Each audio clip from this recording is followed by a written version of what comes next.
السلام عليكم ورحمة الله وبركاته. أهلا السلام يا دمانتي بدأ وضياشة مقعي واحد عبد السكسك وحنا هاي قدومي كحيجينكا أوركا هبلها رجعنا فمكا تفبلان جراليس وحنا ما ده هنقصه بخاني يونس إسماعيل أو أرجع يعجها بنافكا يونس بالما ده هنقصه بخاني يونس في عنده والو ما شاء الله حتى ما ينسوا له جيو ما يدخل له جيو حد بشدة فعسانسة حد بشدة فعسانسة يدخل له جيو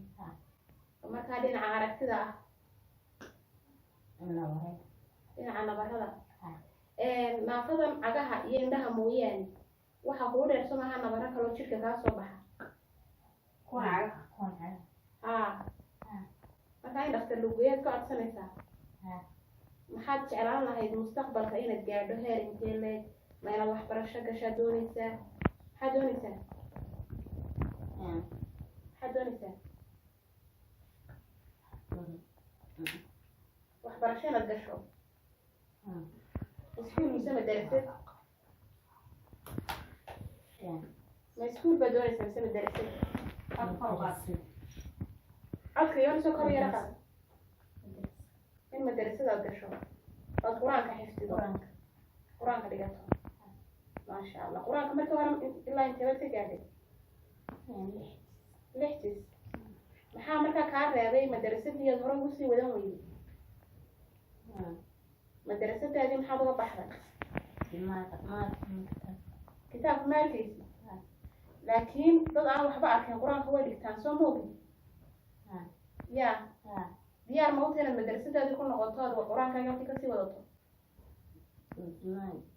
ya guriga dhexdiisa ku qaybeysaa bas waxaad jecel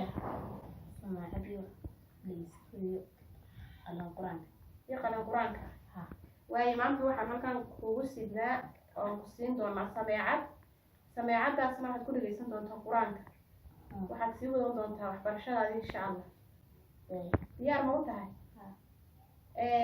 dhakhtarka aad codsatay nabarada mooyaane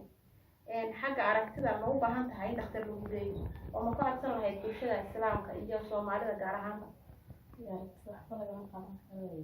ayay lagu leeyahay marka ay wada rajo dhigtay laakiin se waxaad ogaataa inaan rajada Ilaahay marnaba laga quusan Ilaahay marka aragaaga haddii uu kaa qaaday inaad biraado in dhaqato soo toosi karto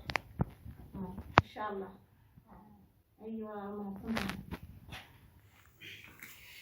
السلام عليكم ورحمة الله تعالى وبركاته. أدبان السلام يا دمان داودياشا مقعي وسعد محمد عبد الرحمن وكمذا أورك قبلها تفبلين جراليس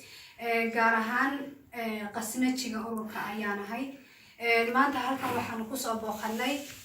يونس إسماعيل أو أهوي الأرجع نافكا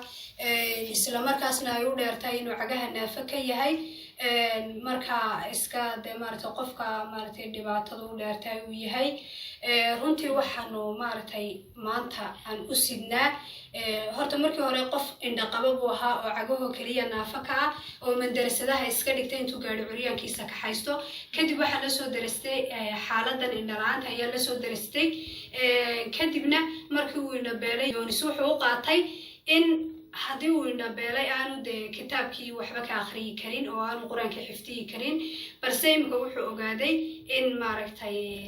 sameecada uu ka qayb karo ama qalinka marka halkan maanta waxaan ugu sidnaa sameecadii uu quraanka ka qayb lahaa walaalaho sameecad walaalo Yoonis waxaad samaysaa sameecada wanaga ku siinay quraanka xifdi ku samee ku celcesho kolba aayad qayb markaad aayada qaybto qofiga dhageysadii haddana aayada kale sida suuradii markaad ku dhameystirto xiriir isku samee iga dhageystadii